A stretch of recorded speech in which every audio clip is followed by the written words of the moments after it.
ಮತ್ತೊಂದು ಕಡೆ ಸುಜಾತಾ ಭಟ್ಗೂ ಕೂಡ ಶಾಕ್ ಎದುರಾಗಿದೆ. ಸುಳ್ಳು ದೂರು ಷಡ್ಯಂತ್ರ ಪ್ರಕರಣದಲ್ಲಿ ಅರೆಸ್ಟ್ಗೆ ಸಿದ್ಧತೆಯನ್ನ ಮಾಡಿಕೊಳ್ಳಲಾಗಿದೆ. ಒಂದು ಕಡೆ ಮಾಸ್ಕ್ ಮ್ಯಾನ್, ಮತ್ತೊಂದು ಕಡೆ ಸುಜಾತಾ ಭಟ್ಗೂ ಕೂಡ ಶಾಕ್. ಸುಳ್ಳು ದೂರು ಷಡ್ಯಂತ್ರ ಪ್ರಕರಣದಲ್ಲಿ ಅರೆಸ್ಟ್ಗೆ ಸಿದ್ಧತೆಯನ್ನ ಮಾಡಿಕೊಳ್ಳಲಾಗಿದೆ. ಯಾವುದೇ ಕ್ಷಣದಲ್ಲಾದರೂ ಸುಜಾತಾ ಭಟ್ ಬಂಧನವಾಗುವ ಸಾಧ್ಯತೆ ಇದೆ. ಅನನ್ಯ ಭಟ್ ಮಿಸ್ಸಿಂಗ್ ಕೇಸ್ನಲ್ಲಿ ಸುಜಾತಾ ಭಟ್ ಅವರನ್ನ ತೀವ್ರ ವಿಚಾರಣೆಗೆ ಒಳಪಡಿಸಲಾಗಿದೆ. ಬೆಳ್ತಂಗಡಿಯ ಎಸ್ಐಟಿ ಕಚೇರಿಯಲ್ಲಿ ಈಗಾಗಲೇ ವಿಚಾರಣೆಯನ್ನ ಮಾಡಲಾಗಿದೆ. ಮಗಳ ಅತ್ಯಾಚಾರ ಕೊಲೆ ಆಗಿದೆ ಅಂತ ಹೇಳಿ ಆರೋಪವನ್ನು ವಹಿಸಿ ದೂರನ್ನ ಕೊಟ್ಟಿದ್ರು. ಆಸ್ತಿ ಸಂಬಂಧ ಅನನ್ಯ ಕತೆ ಕಟ್ಟಿದ್ರು.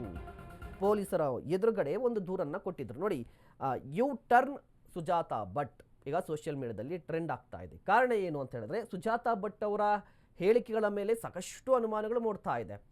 ಆದರೆ ಸ್ವತಃ ಅವರೇ ಒಂದಲ್ಲ ಒಂದು ಹೇಳಿಕೆಗಳನ್ನು ಕೊಡ್ತಾರೆ, ಕ್ಷಣ ಮಾತ್ರದಲ್ಲಿ ಚೇಂಜ್ ಮಾಡಿಬಿಡ್ತಾರೆ, ಮತ್ತೆ ಇಲ್ಲ ಅಂತ ವಾದ ಮಾಡ್ತಾರೆ. ಸೊ ಇವರು ಕೂಡ ಒಂದು ಕಂಪ್ಲೇಂಟನ್ನು ಕೊಟ್ಟಿದ್ರು. ನನ್ನ ಮಗಳು ಅನನ್ಯ ಭಟ್ ಅಂತ ಇದ್ಲು, ಅವಳು ಮಿಸ್ ಆಗಿದ್ದಾಳೆ, ಹುಡುಕಿ ಕೊಡಿ, ಅಟ್ಲೀಸ್ಟ್ ಅವಳ ಅಸ್ಥಿ ಆದರೂ ಹುಡುಕಿ ಕೊಡಿ ಅಂತ ಹೇಳಿ ಈ ಹಿಂದೆ ಮನವಿಯನ್ನು ಮಾಡಿಕೊಂಡು ದೂರನ್ನು ಸಲ್ಲಿಕೆ ಮಾಡಿದರು. ಹೋಗಲಿ, ಈ ಸುಜಾತಾ ಭಟ್ ಹೇಳೋದೆಲ್ಲ ನಿಜಾನ ಅಂತ ಹೇಳಿದ್ರೆ ಈಗ ಎಲ್ಲವೂ ಕೂಡ ಫೇಕ್ ಅಂತ ಗೊತ್ತಾಗ್ತಾ ಇದೆ. ಅದ್ರ ಬಗ್ಗೆ ಕೂಡ ತನಿಖೆ ನಡೀಬೇಕಾಗಿದೆ. ಸೊ ಈಗಾಗಲೇ ಒಂದು ಸಂದರ್ಭದಲ್ಲಿ ವಿಚಾರಣೆ ಕೂಡ ಮಾಡಲಾಗಿದೆ. ಸುಜಾತಾ ಭಟ್ ಅವರಿಗೆ ನೋಟಿಸನ್ನು ಕೊಟ್ಟು ವಿಚಾರಣೆ ಕೂಡ ಮಾಡಲಾಗಿದೆ. ಮೊನ್ನೆ ಅಷ್ಟೇ ವಿಚಾರಣೆ ಮಾಡಿದ್ದಾರೆ. ಇದರ ನಡುವೆ ಇವರನ್ನು ಅರೆಸ್ಟ್ ಮಾಡುವ ಸಾಧ್ಯತೆಗಳ ಬಗ್ಗೆ ಕೂಡ ಚರ್ಚೆ ಆಗ್ತಾ ಇದೆ. ಅಂದರೆ ಇವರು ಹೇಳಿದ್ದೆಲ್ಲವೂ ಕೂಡ ಸುಳ್ಳ, ಯಾವ ಕಾರಣಕ್ಕಾಗಿ ಈ ರೀತಿಯಾಗಿ ಆರೋಪವನ್ನು ವಹಿಸಿದ್ದು, ಸುಳ್ಳು ಆರೋಪ, ಇದರ ಬಗ್ಗೆ ತನಿಖೆ ನಡೆಯಬೇಕಿದೆಯಲ್ವಾ. ಇವತ್ತು ಸುಜಾತಾ ಭಟ್ ಅವರನ್ನು ಬಂಧಿಸಿ ಕೋರ್ಟ್ಗೆ ಹಾಜರುಪಡಿಸುವ ಸಾಧ್ಯತೆ ಇದೆ. ದೂರಿನ ಸಂಬಂಧ ಯಾವುದೇ ದಾಖಲೆ ಕೊಟ್ಟಿಲ್ವಂತೆ. ನೋಡಿ, ಸುಜಾತಾ ಭಟ್ ಅವರು ಈ ಹಿಂದೆ ಸಾಕಷ್ಟು ಬಾರಿ ಹೇಳ್ತಾ ಇದ್ರು, ನಾನು ಅಧಿಕಾರಿಗಳಿಗೆ ಕೊಡ್ತೀನಿ ಎಲ್ಲ ಡಾಕ್ಯುಮೆಂಟ್ಸ್ ಅನ್ನ ಹೇಳಿ ಅಂತ. ಬಟ್ ವಿಚಾರಣೆ ಸಂದರ್ಭದಲ್ಲಿ ಏನಾದರೂ ಡಾಕ್ಯುಮೆಂಟ್ಸ್ ಕೊಟ್ಟಿದ್ದಾರಾ ಅಂತ ಹೇಳಿದ್ರೆ ಸದ್ಯಕ್ಕೆ ಏನು ಕೊಟ್ಟಿಲ್ಲ ಅನ್ನೋದು ಗೊತ್ತಾಗ್ತಾ ಇದೆ. ಸೊ ಇದೇ ಕಾರಣಕ್ಕಾಗಿ ಅವರನ್ನು ಕೂಡ ಅರೆಸ್ಟ್ ಮಾಡುವ ಸಾಧ್ಯತೆ ಇದೆ. ಇವತ್ತು ಅರೆಸ್ಟ್ ಮಾಡಿದ್ರೆ ಇವತ್ತೇ ಕೋರ್ಟ್ಗೆ ಹಾಜರುಪಡಿಸ್ತಾರೆ. ಅದಕ್ಕೂ ಮೊದಲು ಮೆಡಿಕಲ್ ಟೆಸ್ಟ್ ಅನ್ನು ಮಾಡಿಸ್ತಾರೆ. ದೂರಿನ ಸಂಬಂಧ ಯಾವುದೇ ದಾಖಲೆಯನ್ನು ಕೊಟ್ಟಿಲ್ಲ.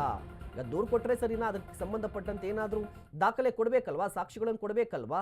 ಈಗ ಆ ಸಾಕ್ಷಿಗಳನ್ನು ಸದ್ಯಕ್ಕೆ ಕೊಟ್ಟಿಲ್ಲ ಅಂತ ಗೊತ್ತಾಗ್ತಾ ಇದೆ. ಸೊ ಸಾಕ್ಷಿಗಳೇ ಇಲ್ಲ, ದಾಖಲೆ ಇಲ್ಲ ಅಂತ ಹೇಳಿದ್ರೆ ಈಕೆ ಮಾಡಿದಂಥ ಆರೋಪ, ಕೊಟ್ಟಂಥ ದೂರು ಫೇಕ್ ಅಂತ ಗೊತ್ತಾಯಿತು.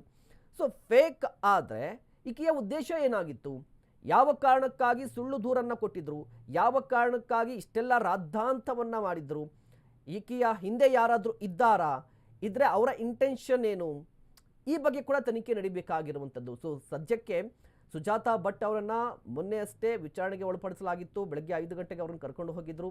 ಸುದೀರ್ಘವಾಗಿ ವಿಚಾರಣೆ ಆಯಿತು. ಬಟ್ ಈ ವಿಚಾರಣೆಯಲ್ಲಿ ಆಕೆ ಯಾವುದೇ ರೀತಿಯ ಸಾಕ್ಷಿ ಅಥವಾ ದಾಖಲೆಯನ್ನು ಕೊಟ್ಟಿಲ್ಲ. ಅದರ ಅರ್ಥ ಏನು, ಇಡೀ ಈಕೆ ಕಟ್ಟಿದಂಥ ಕತೆ ಏನಿತ್ತಲ್ವ ಅದೆಲ್ಲವೂ ಕೂಡ ಸುಳ್ಳು ಅನ್ನೋದು ಕ್ಲಾರಿಟಿ ಬಂತ. ಸೊ ಸುಳ್ಳು ಹೇಳಿದ್ಯಾಕೆ, ಸುಳ್ಳು ದೂರು ಕೊಟ್ಟಿದ್ಯಾಕೆ, ಇಂಟೆನ್ಷನಲಿ ಮಾಡಿದ್ದ ಅಂತ ಹೇಳಿದ್ರೆ, ಅಥವಾ ಈಕೆ ಮಾತ್ರ ಮಾಡಿದ್ದ, ಈಕೆ ಹಿಂದೆ ಯಾರಾದರೂ ಈ ರೀತಿ ಹೇಳುವಂತ ಹೇಳಿ ಕಥೆಯನ್ನು ಕಟ್ಟಿಸಿದ್ರಾ ಗೊತ್ತಿಲ್ಲ. ಎಲ್ಲವೂ ಕೂಡ ತನಿಖೆಯಿಂದ ಬಯಲಾಗಬೇಕಾಗಿದೆ, ಕಾದು ನೋಡಬೇಕಾಗುತ್ತೆ. ಇವರು ಕೂಡ ಅರೆಸ್ಟ್ ಆಗ್ತಾರಾ, ಅರೆಸ್ಟ್ ಆದ ನಂತರ ಯಾವ ರೀತಿಯಾಗಿ ತನಿಖೆ ಮುಂದುವರಿಯುತ್ತೆ ಅಂತ ಹೇಳಿ.